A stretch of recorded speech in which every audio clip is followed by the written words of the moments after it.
इयत्ता 10वीच्या विद्यार्थ्यांना M P वाघमारेचा नमस्कार. या अगोदरच्या व्हिडिओमध्ये आपण बास्केट फुल ऑफ मूनलाईट या कवितेच्या वॉर्मिंग अप ॲक्टिव्हिटीज पाहिलेल्या आहेत. या दुसऱ्या व्हिडिओमध्ये आपण त्याच सेम कवितेचं एक्सप्लेनेशन ऑफ द पोएम सविस्तर पाहण्याचा प्रयत्न करणार आहोत. चला तर पाहूया आपण the poem basket full of moonlight. Basket full of moonlight. टोपलंभर चंद्रप्रकाश. ही कविता जी आहे ती फ्री व्हर्स आहे, म्हणजे मुक्त काव्य. याच्यामध्ये what is free verse? The poet does not have rhyme, किंवा ज्या कवितेला यमक नसतो किंवा काही कवितेचे नियम नसतात पाळलेले, अशा वेळेला अशा कवितेला आपण फ्री व्हर्स किंवा मुक्त काव्य म्हणतो. तर आता याच्यात पाहूया बास्केट फुल ऑफ मूनलाईट ही कविता. तर पहिला स्टॅन्झा म्हणतोय ओ मून. बरोबर आहे, याच्यामध्ये चंद्राला हाक मारलेली आहे. बरोबर आहे, म्हणजे इथं कसं आहे, this is an English translation of the poem आहे, आणि this poem is written in Dogri language. Okay, and this poem is translated by Sunil Sharma. Okay, then we don't know who is the poet of this poem, but originally this poem is written in Dogri language. Okay, look here. As well as in this poem, a small child in the village, एक गावातलं लहान मूल आहे. बरोबर आहे ना, wants his father, बरोबर आहे, टू रिटर्न अर्ली. म्हणजे ते लहान मूल गावातलं, खेड्यातलं, त्याचे वडील लवकर घरी यावे. कसे? अँड सेफली, सुरक्षित यावे. कुठून? From the city. बरोबर आहे, शहरातून. बरोबर आहे ना. So he request the moon to give seeds of moonlight to sow them, to lighten the dark route from the city to his village. This is the central idea of this poem. या कवितेचं ही theme आहे किंवा central idea. काय central idea लक्षात आलं तुमच्या? एक small village मधला एक स्मॉल चाइल्ड आहे, आणि he wants his father to return early and safe from city. बरोबर आहे ना. So he request to the moon. काय रिक्वेस्ट करतोय? To give seeds of moonlight to sow them, to lighten the dark route. अंधारा मार्ग जो आहे ना, कुठून? शहरापासून त्याच्या गावापर्यंतचा, तो काय करायचा आहे? त्याला लाईटन करायचा आहे, म्हणजे प्रकाशित करायचा आहे. बरोबर आहे ना. म्हणून तो रिक्वेस्ट करतोय. पाहूया आता प्रत्यक्ष कविता. ओ मून. इथं कसं आहे, किंवा पहिल्याच ओळीमध्ये ह्या स्मॉल मुलानं, म्हणजे ह्या स्पीकरनं, स्पीकर ऑफ द पोएमनं काय केलं आहे? हाक मारलं आहे. कोणाला? चंद्राला. ओ मून, म्हणजे चंद्र निर्जीव आहे. बरोबर आहे ना. मग इथे काव्याचा अलंकार होतो. कुठला? पोएटिक डिव्हाइस आहे. जर एखादी निर्जीव वस्तू असेल, किंवा मृत व्यक्ती असेल, किंवा प्राणी, मानवेतर प्राणी असतील, किंवा देवाला जर प्रार्थना केलेली असेल, तर सजीव समजून जर बोललं, तर तिथं कुठला अलंकार होतो? ॲपॉस्ट्रॉफी हा अलंकार होतो. पोएटिक डिव्हाइस होते. ओके, मग आता आपण काय करायचंय? वाक्य पाहायचंय. O moon give me moonlight, basket full or two baskets full with seeds of moonlight. बघा, 4 ओळीच्या स्टॅन्झामध्ये काय म्हणतोय? The speaker of the poem is a small child आहे. बरोबर आहे, हे तर लक्षात आलं. ते काय म्हणतंय? Give me moonlight. तो रिक्वेस्ट करतोय कोणाला? मूनला. गिव्ह मी मूनलाईट, म्हणजे he request the moon to give him moonlight. त्याला चंद्रप्रकाश हवा आहे म्हणून विनंती करतोय. किती पाहिजे? Basket full or two baskets full. त्याला एक बास्केट म्हणजे टोपलं, बरोबर आहे. एक टोपलं भर किंवा 2 टोपले भरून. पण कसा? साधा चंद्रप्रकाश नको. With seeds of moonlight. तो चंद्रप्रकाश त्याला सीड्स रूपातला पाहिजे. म्हणजे ही वॉन्ट्स टू सॉ. त्याला तो चंद्रप्रकाश पेरायचा आहे किंवा लावायचा आहे. बरोबर आहे ना? विथ सीड्स, चंद्रप्रकाशाच्या बिया पाहिजेत त्याला. बरोबर आहे. बघ आता हे लहान मुलाची कल्पना असलेली लहान मुलांची कविता आहे. बरोबर आहे. याच्यामध्ये लहान मुलांचं कल्पना विश्व वेगळं असतं आहे की नाही. ते आपण त्या अवस्थेमधून विचार करायला पाहिजे, म्हणजे आपल्याला तितका आनंद मिळेल. बरोबर आहे. तर हे वास्तवातलं जरी नसलं तर वास्तवाशी धरून असलेली कविता आहे. बरोबर आहे. मग कसं? O moon give me moonlight, basket full or 2 baskets full with seeds of moonlight. ह्याच्यामध्ये the speaker of the poem is a small child. He request to the moon. काय रिक्वेस्ट करतो? Please give him moonlight. बरोबर आहे ना? पण कसं म्हणतोय? He wants, म्हणजे त्याला हवे आहेत. काय हवे आहेत बाबा? He wants A basket full or 2 baskets full of moonlight. त्याला 1 किंवा 2 टोपलं भर चंद्र प्रकाशाच्या बियाची गरज आहे. बरोबर आहे. हे पहिल्या स्टँजामध्ये पाहिले. आता दुसरा स्टँजा काय? From the city to my village. From the city to my village on the sides of path I want to sow many small small moons of light. घ्या. याच्यामध्ये काय म्हणतोय ते?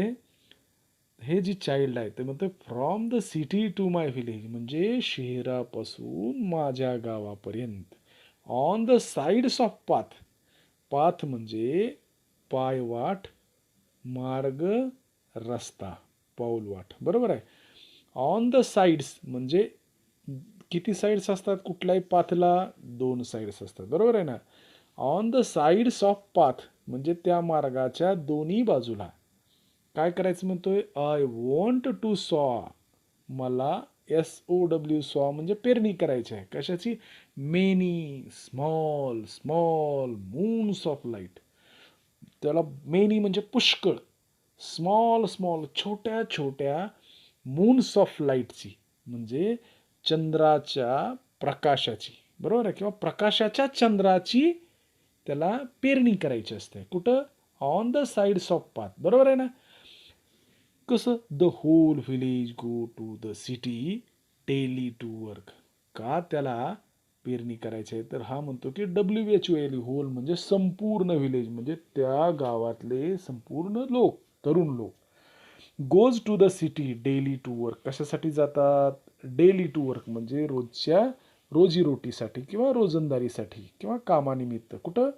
टू द सिटी, शहरात जातात. म्हणजे त्या गावामधील लोकांना पुरेसं काम गावात उपलब्ध नसल्यामुळं होल व्हिलेज, सारं गावच, goes to the city daily to work, दररोज कामानिमित्त शहरात जाते. बरोबर आहे ना? The child wants to sow seeds of moonlight. बरोबर आहे ना? On the sides of path. आहे की नाही? आणि शिवाय पुढं काय म्हणतोय तो? की बाबा the whole villages goes to the city. बरोबर आहे. Daily to work. सारं गावच डेली टू वर्कसाठी जाते, दररोजच्या कामानिमित्त जाते. बरोबर.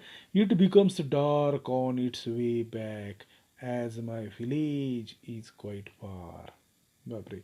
हे मूल काय म्हणतंय? It becomes on it's way back म्हणजे इट बिकेम्स डार्क, अंधार पडतो म्हणे. कधी? ऑन इट्स वे बॅक म्हणजे जेव्हा सारं गाव त्याचं परत येतं काम करून. बरोबर आहे ना? At that time it becomes dark, त्यावेळेला पूर्ण अंधार पडलेला असतो. बरोबर आहे ना? As my village is quite फार. आणि का अंधार पडतो? ॲज माय व्हिलेज, माझं गाव, इज क्वाईट फार म्हणजे तसं पुरेसं दूर आहे. बरोबर आहे. म्हणून घरी गावकरी लोक येईपर्यंत अंधार पडतो. बरोबर आहे ना? म्हणून काय करतो हा मुलगा? द चाइल्ड काय म्हणतो? ही wants to sow many small moons of light. बरोबर आहे ना? म्हणून त्याला त्या भरपूर चंद्रप्रकाशाच्या जी बिया येतात त्या लावायच्यात, बरोबर आहे ना. It becomes dark on it's way back. परत ज्या वेळेला लोक येलेले असतात त्यावेळेला काय पडलेलं असतं, इट बिकेम्स डार्क, पूर्ण अंधार झालेला असतो ऑन इट्स वे बॅक, बरोबर आहे. As my village is quite फार, आणि त्याचं गाव कसं आहे तसं खूप दूर आहे, बरोबर आहे. द रूट, त्या रूटबद्दल काय बोलतो बघा. The route is tough and full of snakes and स्कॉर्पिओन्स.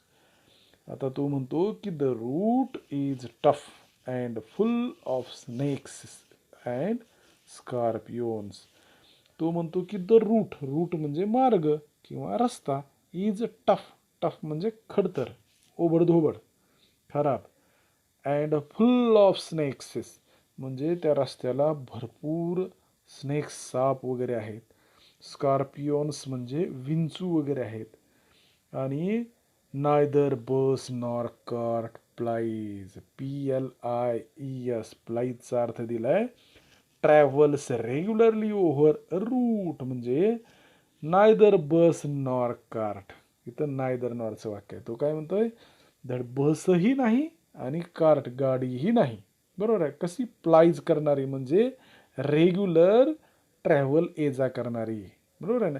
Then my father returns homes I am sleep.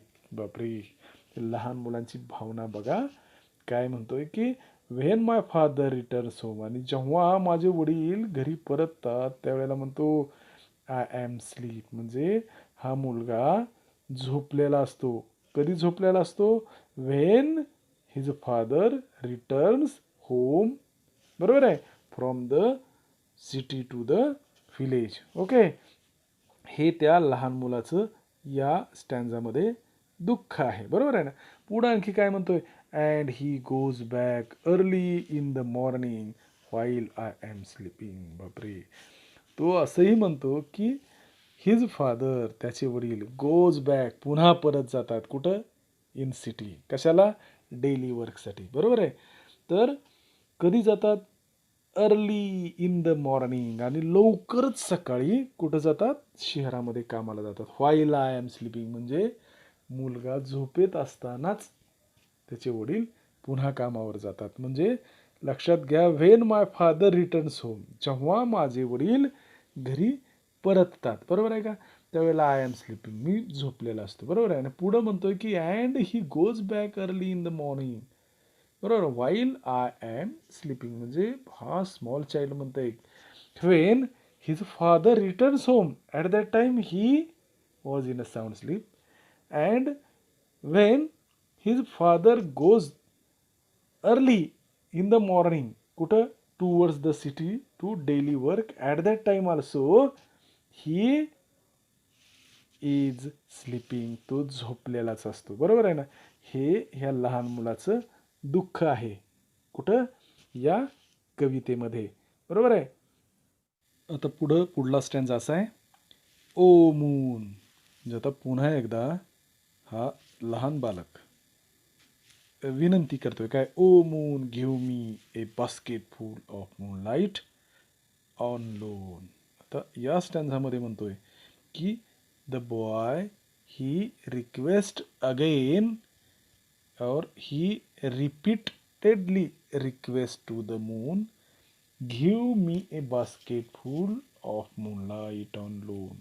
मला लोन म्हणून काय दे, बास्केट फुल ऑफ मूनलाईट, मला बास्केट फुल, टोपलंभर चंद्रप्रकाश लोन म्हणून दे. ही पुन्हा एकदा रिक्वेस्ट, म्हणजे सेकंड टाइम इथं रिपिटेशन केलं. इथं आपण रिपिटेशन हा अलंकार म्हणू शकतो. पुढं काय म्हणतो की I want to light the dark route so that my father returns early, बरोबर आहे. याच्याहून लक्षात आलं असेल तुमच्या की आय वॉन्ट टू लाईट म्हणजे तो म्हणतोय की the child wants to light, to light म्हणजे प्रकाशित करणे. काय प्रकाशित करायचे, द डार्क रूट, तो जो अंधारा मार्ग आहे ना, तो त्याला ही वॉन्ट्स टू लाईट, त्याला प्रकाशित करायचं सो दॅट, जेणेकरून माय फादर रिटर्न्स अर्ली म्हणजे हिज फादर रिटर्न्स अर्ली, त्याचे वडील कसे येतील, लवकर घरी येतील. लक्षात आलं. म्हणजे अंधाऱ्या रस्त्यामध्ये चालताना वेळ लागतो आणि प्रकाशित रस्त्यानं चालताना लवकर येते, बरोबर आहे ना. म्हणून the child wants to light the dark route so that his father will return early, बरोबर आहे ना. पुढं आणखी काय म्हणतो, आय टू, TOO म्हणजे सुद्धा, मला सुद्धा, बरोबर आहे ना. I too want to hear fairy tales. Fairy tales म्हणजे परिकथा, बरोबर आहे ना. बेड टाईम स्टोरी म्हणायचं त्याला, आहे की नाही.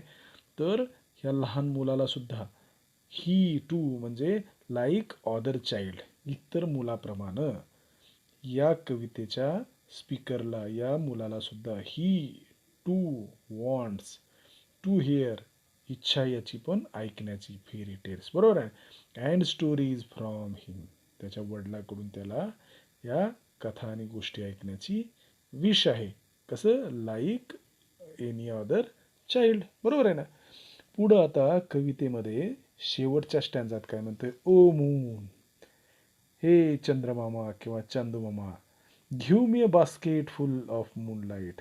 पुन्हा तिसऱ्या वेळेला ही विनंती करतोय, काय, ही रिक्वेस्ट अगेन. काय म्हणतोय, give me basket full of moonlight. पुन्हा म्हणतोय की बाबा मला टोपलंभर मूनलाईट दे. I want to sow seeds of moon, मला त्या सीड्स ऑफ मून म्हणजे त्या चंद्राच्या बिया मला पेरायच्यात, on the sides of path. कुठं पेरायच्या, त्या पाथ म्हणजे मार्ग, कुठला, सिटी टू विलेजच्या मार्गाच्या दोन्ही साईड्सला. All these seeds of moonlight he wants to sow, बरोबर आहे.